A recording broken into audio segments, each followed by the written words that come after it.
bi àdduna di dox àdduna di dox ba ñëw ba 2014 am benn sénégalais buñ naan Ousmane Sonko daldi nekk xale boo xamante ni jàng na fa mu war a jàngee ay waajuram yar ko fa mu ko war a fañ ko war a yaree def ci moom diine def ci moom xam-xam def ci moom maanute def ci moom jub yàlla dogal mu jàng ba réussir ñëw nekk inspecteur des impôts et domaines nekk ci poste boo xamante ni tey képp ku fa nekk boo ragalul yàlla tey nekk nga milliardaire nekk ci poste boo xamante ni tey boo ragalul yàlla tey say mbokk yépp dañuy tekki ci loo xamante ni lewul dëgg loolu dëgg mu gis ñi réew mi di doxee gis ni tey Sénégal am na lépp loo xamante ni mën na développé wu gis ni Sénégal am na nit yi nga xamante ni mën nañ développer réew mi gis ni Sénégal am na ay ressources yoo xamante ne mën na développer réew mi gis Sénégal am na géej goo xam ne mën na développer réew mi gis Sénégal am na suuf soo xamante ne mën na développer réew mi mu gis ni réew mi développé wul malgré dafa am gestion bu bon am ay njiit yu bon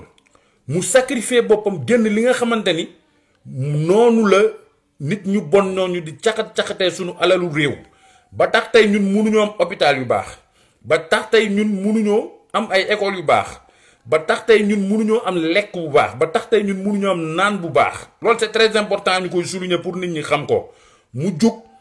jël ay responsabilités am daldi ne man kat lii nii ma gis dinaa yee askan bi bañ xam ni ñoom am nañ lépp waaye ay njiit yu bon moo tax mënuñoo développé wu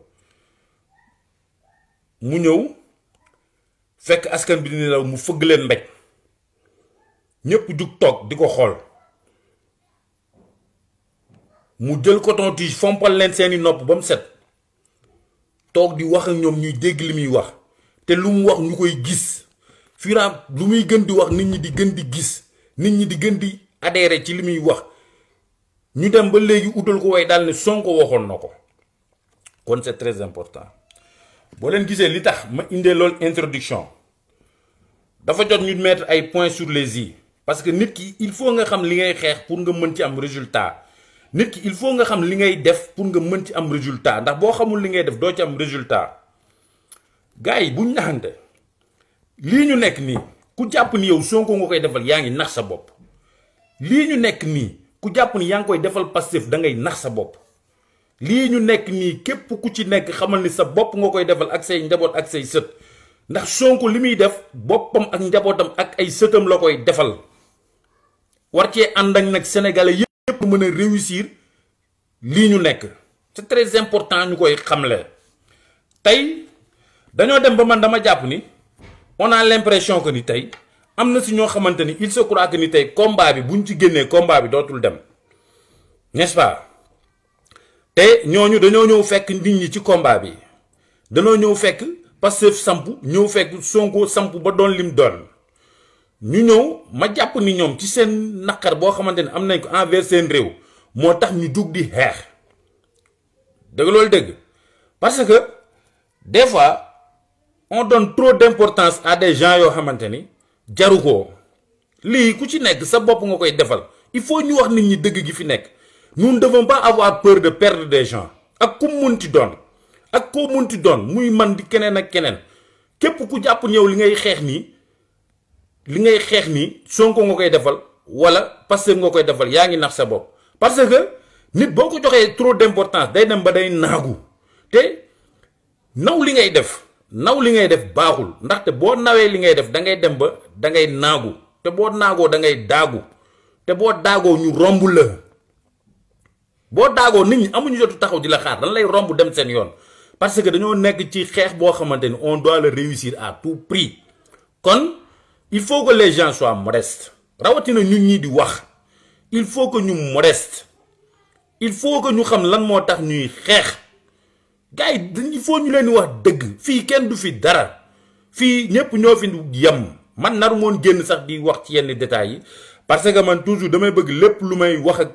ñi may seetaan mu nekk ay débat d'idées képp ku may seetaan boo ma seetaanee ba pare nga jëlee ci njariñ parce que amuma jotu génn di wax parce que dama bëgg a wax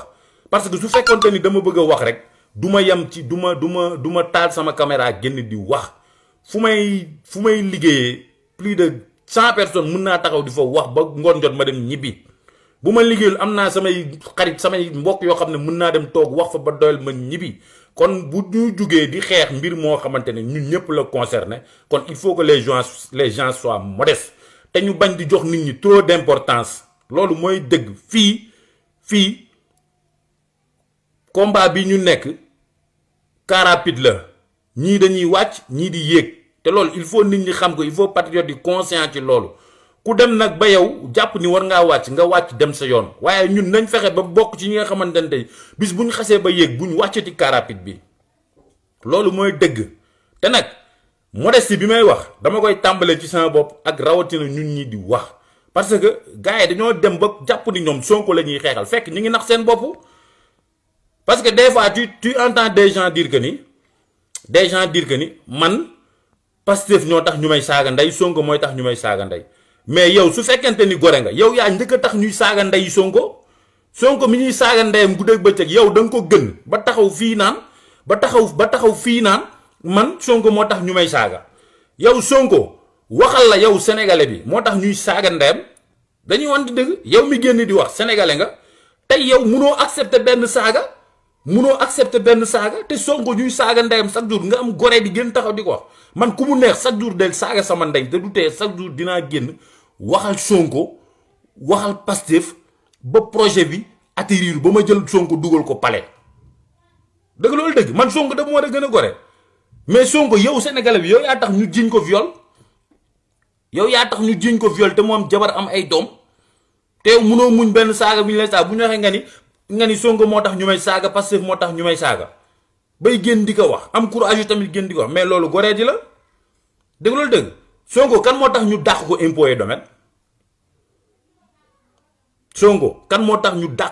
et domaine du sénégalais yi yéen yaakaar ngeen ni tey Sonko yéen bu bëggul woon Sénégal wala Sonko tey bu nangul woon ay saaga ndey ndax yéen tey yaakaar ngeen ni Sonko kon dinañ ko saaga mais Sonko toll na ci Sénégal foo xamante ni tey bu ko neexee mu ne Macky Sall jox ma poste premier ministre bi négocier ak moom dem yor tous les privilèges du monde yow yaa tax ñu xañ Sonko ay privilèges dëgg loolu dëgg yow yaa tax ñu téye passeport Sonko yow yaa tax 14 martyrs yi dem tëdd ci tali bi ñu rey leen n'est-ce pas nga ni yow benn saaga bu ñu la saaga nga am courage yu génn ko ñaata nit ñoo koy di ko saaga ndey suba ba ngoon jot mu accepte loolu yëpp ndax sénégalais yi et puis ose taxaw diir ngeen ni Sonko moo tax ñu may saaga maa ngi live ñu may saaga ndey patriote yi di ma saaga ndey te yéen Sonko moom depuis 2014 ñu koy saaga ndey ndax Sénégal Sonko ñu jiñ ko viol ndax Sénégal dem bay tudd ay tasu sëyu jabaram ndax Sénégal hein qu'on se dise la vérité il faut que ñu wax nit ñi dëgg te ñu bàyyi tappale man nag man samay wax du neex parce que lii dëgg loolu laay wax man xool ma ku ma neexal ci combat bi ku ma mere ko man je m'en fiche man xam nga lan moo man intéressé mooy combat bi sotti Sénégal changé Sonko nekk président fii nul est indispensable fii ñëpp a yem man kenn mooy bàyyi combat bi mu naqari ma muy président Ousmane Sonko amul keneen ku mën a bàyyi combat bi mu naqari ma même nu président Ousmane Sonko mooy bàyyi combat bi mu naqari ma mu bett ma am ci lu ma naqari toog bu boobaa dinaa toog sama néeg jooy mais keneen ku bàyyi mais bon vent on continue notre combat ku nekk dafa ñëw fekk ñu si mais des fois dañuy jox nit ñi trop d'importance parce que lan nit ki boo xamee yow li ngay xeex tey ku xam lan mooy sababu combat bi ak ku xam ëllëg combat bi bis buñ ko gañee lan mooy njariñ li tey luñ la mënti wax billaahi wallaahi wa taalaa da nga koy muñ dëgg bal bi c'est que yëg boppam nit nag kenn du la jox lépp nga jël lépp kenn du la jox mbagg nga bëgg a jël loxo bi yépp il faut savoir raison garder dañuy wante dëgg tey ku jàpp ne yow say sët ak say doom ëllëg ñoom ngay xeexal mooy yow tey doo taxaw fii naan am naa lu ma naqari ci combat bi wala am nañ luñ ba def man Sonko bu ne moon bàyyil combat bi du ma ko bàyyi Sonko bu ma doon bàyyil combat bi du ma ko bàyyi Birame Souleye bu taxoon xas ma du ma bàyyi combat bi barki alxuraanu karim buñ tëboon na ma noppil bul waxati si Pastef du ma noppi parce que projet bi may waxal moo ma ñor Sonko mi taxaw tey défendre ma tey ba ma yeewu xulli samay bët ba am commencé di am yaakaar di savourer di savourer avenir au Sénégal di savourer changement au Sénégal kooku ñooy tax luñ ma mën di wax sax du tax ma bàyyi combat bi. kon képp koo xamante ni génn nga fii taxaw di wax naan damay bàyyi combat bi naan dañ may saaga ndey ndax Pastef ndax dañ may saaga ndey ndax Sonko kon yow xamoo li ngay xeex lan la loolu mooy dëgg. ku jàpp ni yow li ngay xeex nii ak génn fii di wax ak risques yi ngay jël yow dina tax nga fekke njëriñu combat bi yaa ngi nax sa bopp. combat bi les futures générations ñoo koy fekke ñoo koy bànneexoo combat bi ñu koy bànneexoo ëllëg ñooñu juddoo guñu sax laa la wax juddoo guñu kon il faut pas que ñuy toujours ñuy attardé wu ci ñun ci suñu biir teñ dem vers l'essentiel waaw parce que dafa am yoo xam ne sax daf ñuy tardel parce que toujours mënuñu topp xam nga di jéem a recadrer nit ñi di jéem a tegaat nit ñi ci piste nit da ngay nekk mag wala nga nekk xale da ngay nekk nit maa nga nekk dof xam lu lees waxul parce que nit war ngaa daw ñu lay toog di la yedd ci mbooloo dañu wante dëgg tey képp ku jàpp ni yow combat bi yow silip nga ci wala caaya nga ci yaa ngi nax sa bopp doo ci dara parce que da nga ñëw fekk nit ñi di ko xeex mais Sonko lan moo tax ñu dàq ko impôt domaine mais Sénégal yi muy xeexal Sénégalais yi muy xeexal moo tax ñu dàq ko impôt domaine lan moo tax ñuy xëy toujours à la une di tudd ay viol yu ñu ko jiiñ di tudd ay tasu sëyu jabaram di ko saaga ndey guddeeg bëccëg yow benn saaga buñ la saaga tax nga génn fii di taxaw naan Sonko moo tax ñu may saaga Pastef ñoo tax ñu may saaga man liñ ma saaga ndax Sonko liñ ma saaga ndax Pastef kon yow xamoo li ngay xeex ah tu ne sais pas de quoi tu parles xamoo li tax nga jug di génn di wax Sonko lañ njëkk a saaga ndeyam fii kuñ Sonko dañ koo saaga ba mu sonn nga war a gore nag mën a muñ ñu saaga la yow ndax Sonko mi tax tey yow mi tax Sonko ñàkk liggéeyam yow mi tax tey njabootu Sonko nekk en danger ah yow mi tax tey ñu jiñ Sonko viol ba kamikaase këram ah nga bëgg a taxaw tey ne man Pastef moo tax ñu may saaga mer naa gedd naa patati patata yow ñaata nit ñoo dagg la seen loxo dagg seen ay tànk dagg ndax combat bi ñaata nit ñoo dee ñaata nit ñoo ci ñàkk seen alal ndax combat bi yow mënoo muñ benn saaga boo xamante ni saaga nañ la ko kon xamoo li ngay xeex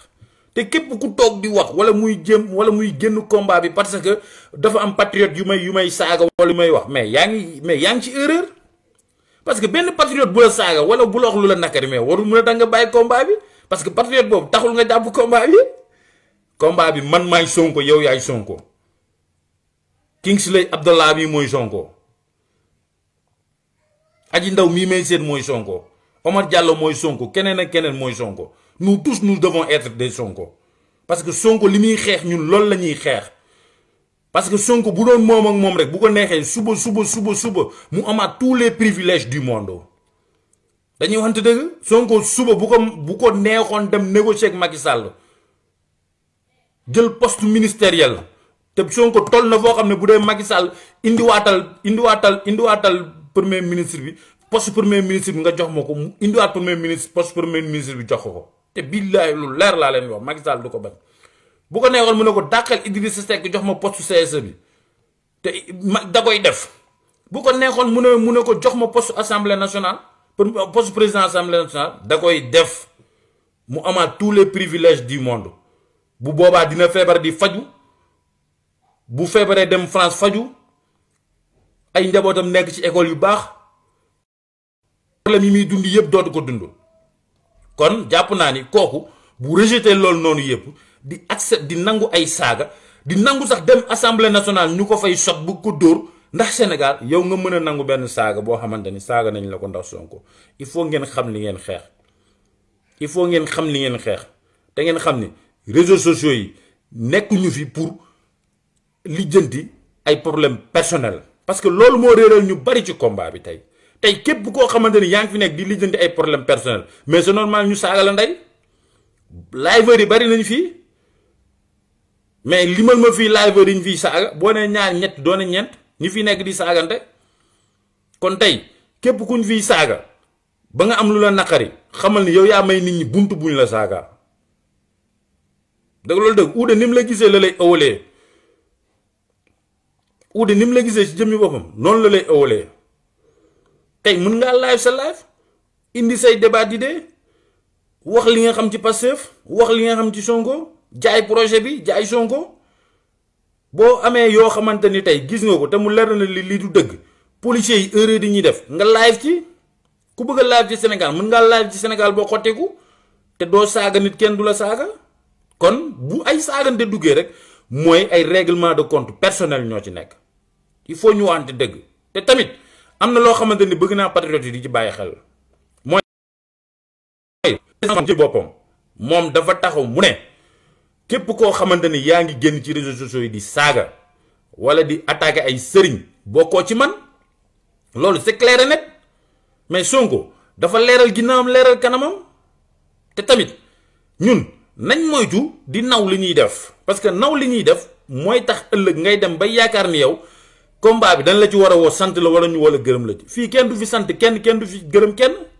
mais Sonko bu ko neexoon mu taxaw ne sénégalais nañ ma sant gërëm ma parce que yee naa leen Guy Marius Sagna li muy defal sénégalais yi mës na taxaw fenn ne sénégalais nañ ma sant gërëm ma Sonko dafa mën jël téléphone am tey képp ku wax ci Pastef mu jël téléphone am woo la Sonko daf ko mën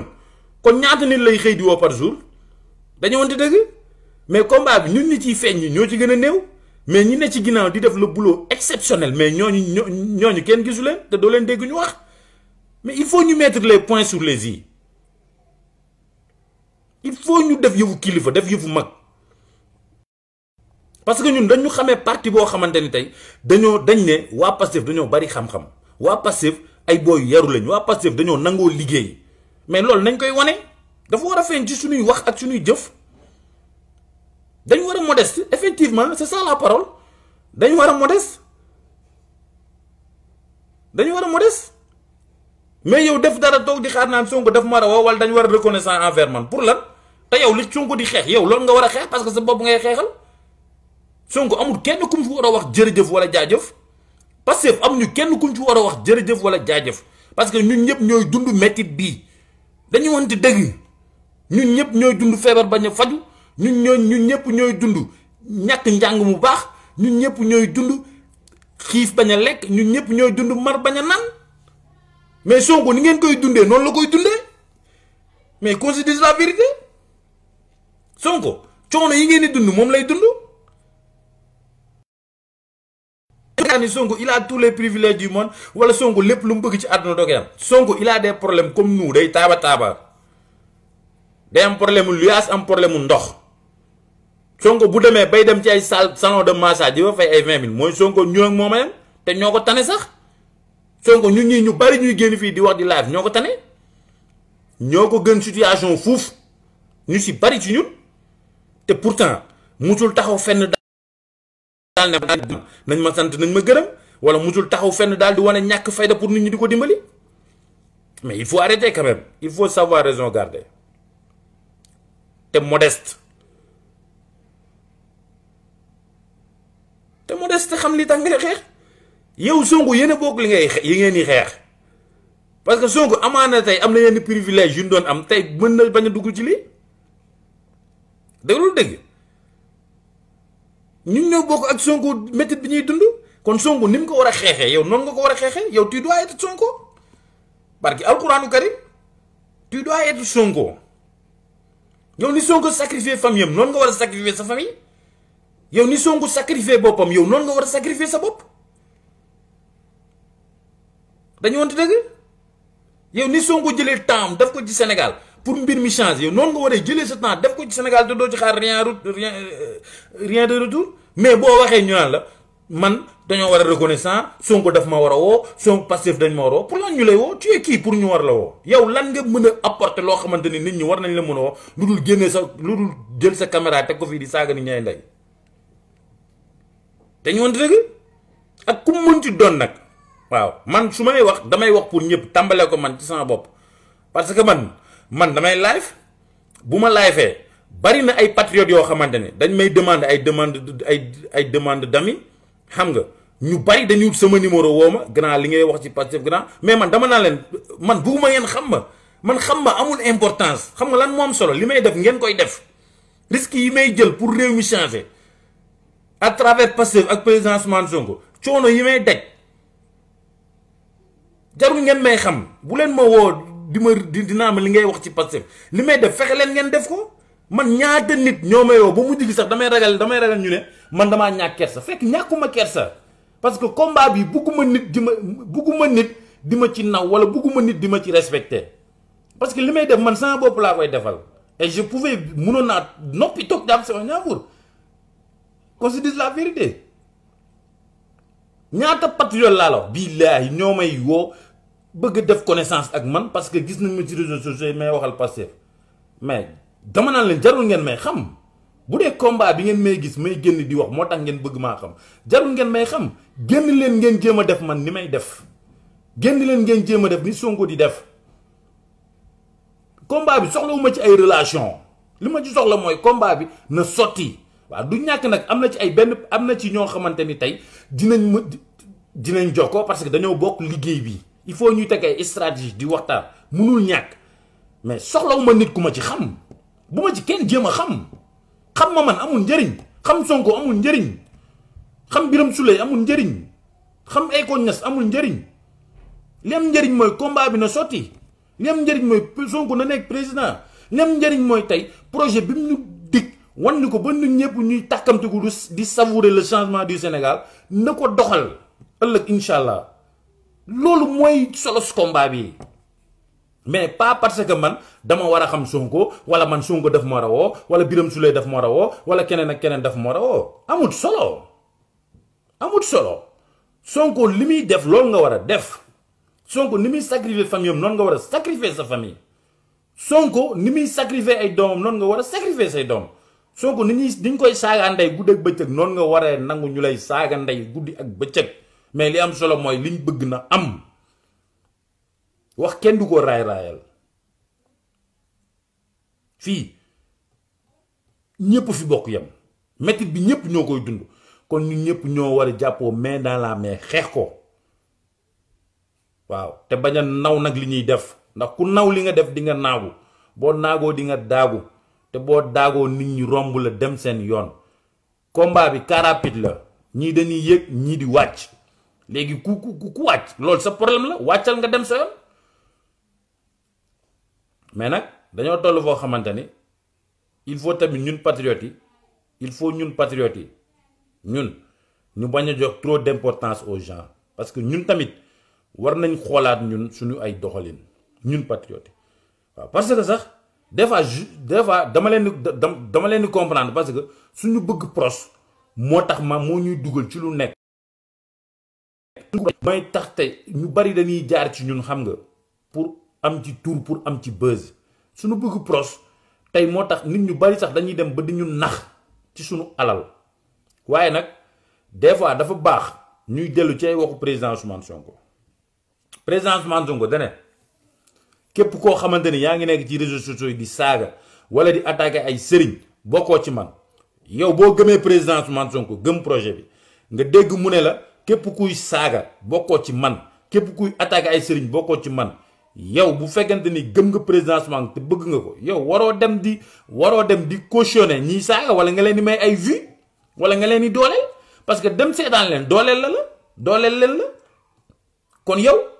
yaa ngi cautionner saaga yooyu parce que nag ñun war nañ dépasser fu ñuy nekkee ci internet bi di seetaan ñuy saaga ak ñuy attaquer ay sëriñ war nañ ko dépasser loolu du solos combat bi kon képp koo xamante ni yaa ngi dem di seetaan kuy saaga wala di seetaan di jël sa connexion di ko seetaanee kuy attaquer ay sëriñ yow yaa ngi leen dimbali te yaa ngi cautionner loolu yaa ngi contre président Ousmane Sonko parce que moom dafa ne kuy saaga bokkoo ci man te nag xanaa nag yow mi bokk ci moom waroo mën a dem di seetaan kuy saaga ay ndey wala kuy wax ay sëriñ lu ñaaw dëgg loolu dëgg kon il faut ngeen jéem am culture boobu di tënku ci ay waxu pros parce que kër bu ñu bëggee mu dox il faut ñu tënku ci waxu borom kër gi jot na patriote yi bàyyi di seetaan ñuy saagante c'est ça la réalité maa moom suma connexion parti bi ma nekk bugguñu kuy saaga sama président buggul kuy saaga ba taxaw na wax na ko ñun dañu war a am gàcce parce que ñun waroon nañoo ruus sax toog fii ba Sonko dinaan kuy saaga bokkoo ci man wala kuy wax lu ñaaw bokkoo ci man mais il faut pas aller di cautionner loolu parce que dem di seetaan seeni live yow yaa ngi leen di cautionner kon yow yaay may doole ñiy saaga te Sonko bëggul ñiy saaga te bu fekkente ni bëgg nga lu jëmale combat bi kanam ba mu jaral présentement nag mu génne kuy saaga wala luy wax lu ñaaw bokkoo ci man mais bul dem di fa seetaan boo demee di fa seetaan rek yaa ngi koy cautionné n'est-ce pas gars yi wala waxuñu dëgg bu dee dañ juum rek ngeen nañu dangaa juum wala noonu man tey munu ma ni damaa bëgg président Ousmane Sonko munu ma ni projet Pastef bi jaral na mu leer na ma ne ay saaga ak ay attaque ay sëriñ mën na yàqal bu nekk ci projet bi ba président Ousmane Sonko taxaw publiquement ñaari yoon la ko def daal di taxaw ne képp kuy saaga ak képp kuy attaque ay sëriñ bokkoo ci man may dem di la seetaan parce que bu ma la seetaanee man maa ngi dindi waxu président Ousmane Sonko du ma la seetaan damay lay bàyyi tegeel na nële bu ma rombee sa live du ma ko sax xool li ma mën a déglu ci réseaux sociaux yi bari na man chaque jour ma wax ko chaque jour ma ni man ñun ñi nga xamante ni tey dañuy wax ñun suñu wax njariñ la war a doon parce que ñun Pastef ak ñun ñi nga xamante ni ñooy sympathisants yi ñun amuñu lenn lu dul suñuy kàddu ak suñuy jëf pour mën a convaincre sénégalais yi mais suñuy kàddu ak suñuy jëf bu ñaawee ñun duñ mën a convaincre sénégalais ñun amuñu ay milliards amuñu ay millions yoruñu ay ministères yoruñu ay directeurs de société dañu wante dëgg yoruñu lenn loo xamante ni tey mën nañ ko convaincre sénégalais yi lu dul suñuy kàddu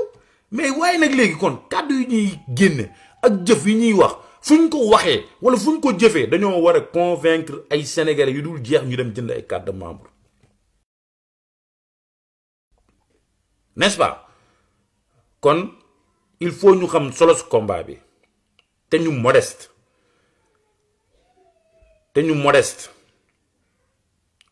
loolu moo ëpp solo lii ñu nekkee nii yépp parce que ñun am na loo xamante ni war nañ ko ruus mooy ñu jaar ci yow di xas Pastef wala ñu jaar ci yow di saaga ndey pros parce que tey tamit saaga yi li muy bari yépp Sonko yàgg nañ ko xeexal yàgg nañ ci réseaux sociaux yi te kenn musul dégg ñu koy saaga kon saaga yi bu commencé dugg rek mais am na lu ko waral te nag nit boo ñàkkee kersa kilifa jàmbur wala nga saaga kilifa jàmbur dinañ saaga ndey sa kilifa te doo si mën dara mbir mi xam nga lan la yee sénégalais yi mbir mi xam nga lan la ay débat d'idées mbir mi lan la mooy luubal yi nga xamante ni état bi mi ngi koy teg te nga xamante ni loolu sénégalais bu nekk am nga ci sañ-sañ wax nga wax ci ku am nag say mbiri personnel nga dem lijjanti ko te bu ci tudd Pastef bu ci tudd Sonko bul yor sax ay couleur Pastef ba ëllëg ñu naan waa Pastef la